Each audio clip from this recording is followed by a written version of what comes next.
Hi guys, welcome back to Uncommon Voyagers. First of all, big apology for how long it's been between videos. I've just been flat out. One thing or another has been happening since I got back from my 50th holiday trip back in October. So I've tried to keep up with things, but right now we really are at the pointy end of the stick, kind of trying to get ready. I know it seems like it's been a long time. Obviously our original date for leaving was last week. So it's it seems like it's dragging out a little bit. However, what I would say is that we probably wouldn't have been ready anyway. So just to give you a quick update on where we are with everything and what happened in over the last few days is new leaving date is 4th of July. Sorry, 3rd of July, arriving in Italy on the 4th of July. And that's because my long service leave will finally have come into effect. I'm finishing work on the 18th of June. And yeah, just trying to get so much done in between now and then. 19 weeks of work left. I know that because I have a countdown calendar on my screen when I'm at work. But yeah, we're still getting things ready with the sort of with the granny flat, just little tweaks here and there to make it as comfortable as possible for the kids. And yeah, we're just getting things ready and just doing bits and pieces. Like Greg just said the other day, oh my gosh, I need to make sure that my my Australian passport's renewed before we leave, because that expires early January. So we're going to have to see if we can do that before we leave. Otherwise it'll only have 6 months on it once we get there. Stella has her driver's license, which is a fantastically exciting thing. We've got one kid with their driver's license finally, so at least we know they'll be able to drive each other around. Haley Nelly has hers, so Stella got hers. Xander's getting his hours up, and I'm not sure what's happening with Jade. Whatever will be, will be.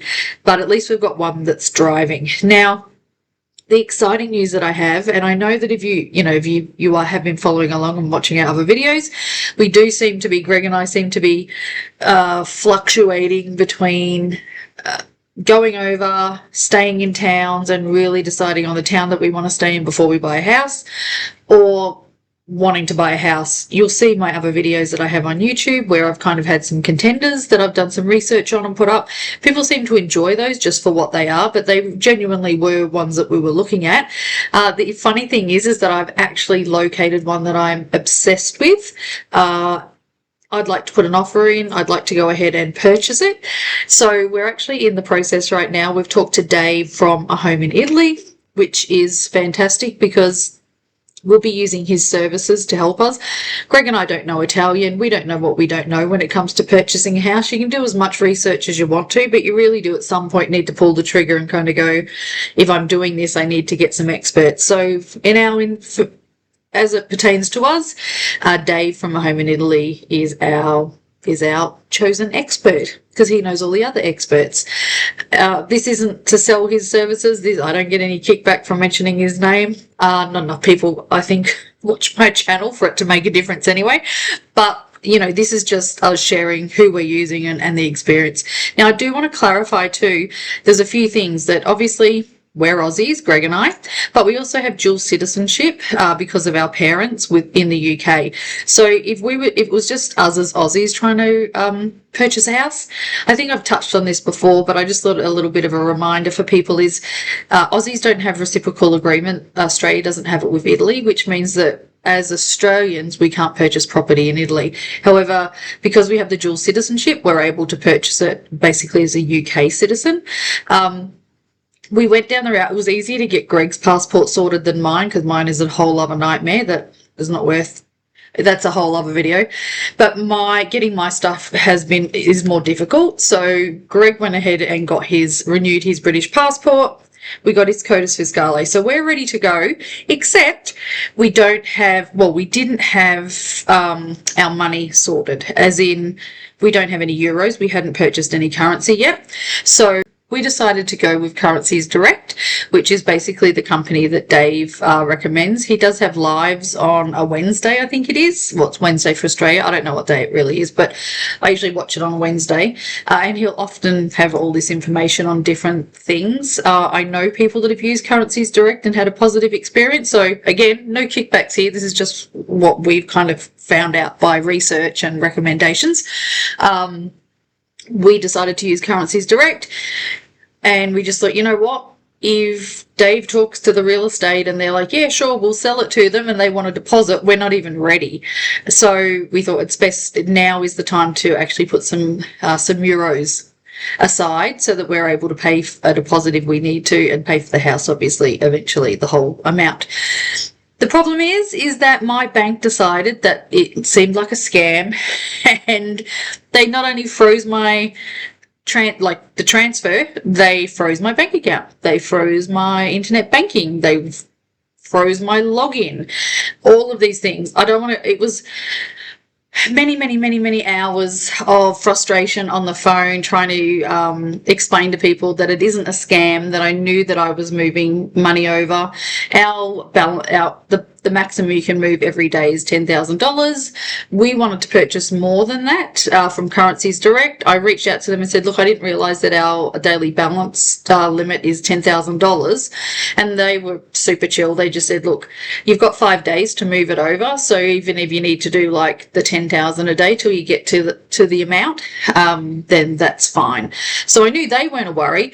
But then I had to reach out to them again and say, do you have anything on an official letterhead, like something that proves that you are not like a scam, so I can show my bank so that they can release the money and let me get back onto my internet banking and all the other things. So to say it was, 3 or 4 hours of my life that I'll never get back is an understatement. It was a bit of a nightmare, but it's done.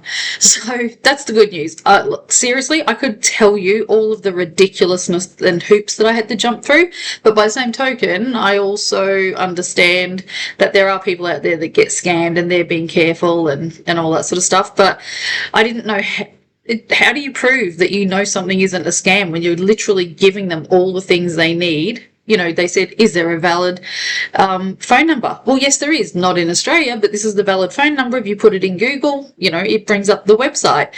Here's the website domain. It is not a scam. It was just... Look, I want to be grateful to my bank, but in the end, I just said, look, it's my freaking money, basically.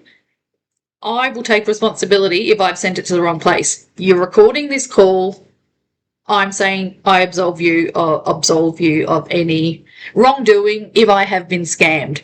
They still wouldn't do it, but a couple of phone calls later, and Currencies Direct actually did get a letter to me really quickly, basically saying, we're legitimate. These are our details.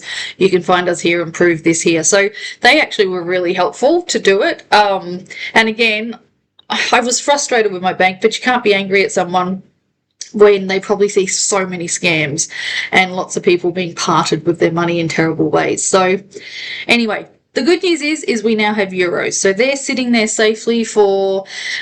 we're just waiting to hear from Dave. Now, this is a busy time of year for him, and he has mentioned that he couldn't do a live this week because he was super busy with the notary, basically, but people buying lots of houses and him doing it remotely for people. So that's actually what we'll be doing as well. Technically, Greg and I could both go over for like about 10 days in April, but we're heading over in, at the start of July anyway. There's literally no point in us making that trip if we've got someone that we trust that we can give power of attorney to that could do all the steps we need. There is a cost involved, but there's a cost involved in anything, and we want to do it right. And as I said, we don't know what we don't know. So we're hoping that we hear back from Dave soon. He said he would talk to the real estate agent for us, and I'll keep you up to date with that. So as you know, I have been sharing videos of contenders and houses that we might be interested in. And I know this is going to sound weird, but I don't want to share this one because I'm scared that someone else might see it and love it, and that's competition for us. And it is interesting because I didn't mind sharing the others because part of me kind of went, I like it, but I don't know if I'm going to commit to this. The one that I found, Greg loves it, I love it, so we're hoping that, we're happy to offer what they're asking, and you know, we don't want to quibble. Probably needs a bunch of stuff done, but we've also taken that into account with our budget, which, if you don't know, is around the 25-30 mark to purchase, because you know, we've got to then double it Australian, and then obviously anything that we do to it is double when you think of it in Australian dollars. So yeah, that's where we're up to. So again, I'm really sorry that I haven't done any updates, and it's just been crazy between being busy, being tired, and kind of seeing the clock ticking down. It's a little bit funny because I've had a couple of comments and people have, you know, I've had a couple of messages saying, you know, are you ever going? Like, this seems to be dragging out forever. And I suppose it is dragging out forever for people who are watching. But from a practical perspective, I don't even think we would have been ready to go, and we were supposed to have left a week ago. So now we know there's no, you know, that there's no more dress rehearsals. This is it. And we're just kind of just trying to get all the things done that we're thinking of. We're making lists, you know, we're continuing to downsize with the things that we're not going to bring with us. Yeah, all of the things, trying to get the house as ready as it can be and the kids as ready as they can be still, just chipping away at that. I'm also working full-time still, so I don't finish work until the 18th of June. I think I already said that, but anyway. So yeah, I finished work on the 18th of June.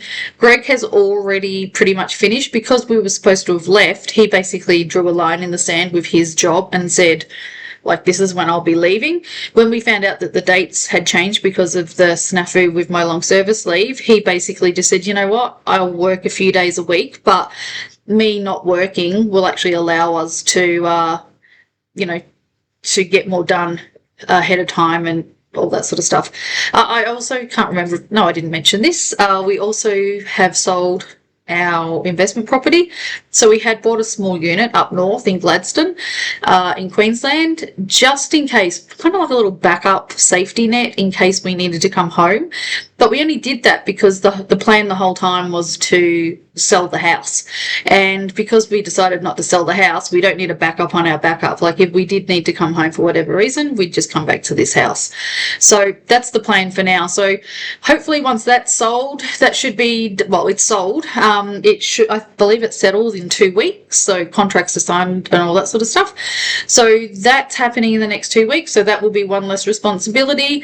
We started getting phones, like all the kids' phones were still on our phone bill, you know, getting kids off the phones, making sure they all had their own Medicare card, you know, just things like that you kind of don't think of because you just plod along and do it. We're going to sell our car, so we just kind of got it detailed, getting it in for service next week, and then we're going to sell it. I actually don't need a car as too much, as in I can catch a bus to work if I have to go into the office, but I work from home mostly full time, so I don't really use the car that often. Greg will keep his work car until just before we leave, and my daughter now has a car and she doesn't necessarily need it all the time. So we just said, look, if we can borrow your car if for whatever reason we need it, if we're not using Dad's work car, then Greg's work car, then, you know, we will we're happy to pay for the petrol and service and all that sort of stuff to say thank you for letting us use it. So Haley was cool with that. So yeah, we're about to sell the car, going to get it serviced, do all those things. We've had a garage sale. I've given loads of stuff away, donated so much stuff, and yeah, just continuing to kind of downsize, but starting to get really real now because, you know, even if we don't get this house, let's just say for whatever reason it's already sold or it falls through for whatever reason, I am leaning more towards purchasing before we leave now, just because it's actually quite expensive in Abruzzo as well for accommodation. Now, if you're doing dollar for dollar, so if you're doing American dollar to euro, you're not going to feel it that much. You're just going to look at it and go, well, that's basically the same price. You know, with us, some things, once you've done the exchange rate, things are going to cost us, like accommodation for a month is going to cost us 4,000 Australian dollars plus. So that's on the lower scale, and there's not a lot of inventory. So, you know, it's one of those things where I'm like, well, I'm going to pay 4,000 Australian dollars plus, like, and 4,000 is the lower end, like I said. I'd rather put that money into my own place. to be honest. So that's a real factor for us now. So even if this one that I'll share, if we get confirmation that it's ours, that'll be like the first thing I share because I'll be so excited. If we don't get it, we do have a backup that we're looking at. It's actually a little bit cheaper. It's just not the town that I have my heart set on. So the town that I have my heart set on starts with an A, but that's all I want to say because I don't want people to go looking and then snap up for however, pip me at the post. So I'm going to keep it secret for a little while anyway. So I'll leave it at there. I've rambled on for long enough. Any of you people that stick with me, thank you. I do ramble on sometimes, but I don't like things to be scripted, and I just kind of like to talk about things as they come to me. So this one was more just, it was a nightmare with my bank. So that was the thing I wanted to circle back to. Don't just assume that your money is going to be able to be moved, no matter, and I can't speak for other countries, but either let them know ahead of time that you're about to do it so they don't freak out and freeze everything like they did with me, or just give yourself that time and go, okay, well, if it's, find out what your daily limit is. I didn't know what my daily limit was until I tried to move more than I should have, and then it wouldn't let me. So yeah, just try and think about the money side of things as well. We just thought it would be super simple to just move the money over, and it wasn't. It's all sorted now, but it wasn't a simple process, and it was kind of stressful because you only had a certain amount of time to get the money, because you put in like a purchase amount with Currencies Direct, and then that's the amount they expect to get. But thankfully they were super easy to deal with, as I said. I'm going to stop rambling now. I'm going to try and be a little bit more regular with the videos as well. I'll let you know as soon as I know if anything's happening with this place that we're in love with. But thank you for those of you who are following along, that have followed along from the very beginning. We're getting some new subscribers. I'm getting some comments and emails and things. I love it. It's fun. I love interacting with you guys, and you're following along for our dream. So thanks again. If you want to subscribe, like, follow, all those things. If you don't, that's fine as well. And I really appreciate you all though. And thanks again for watching and listening. And I'll provide you updates as they happen. Thanks. Bye.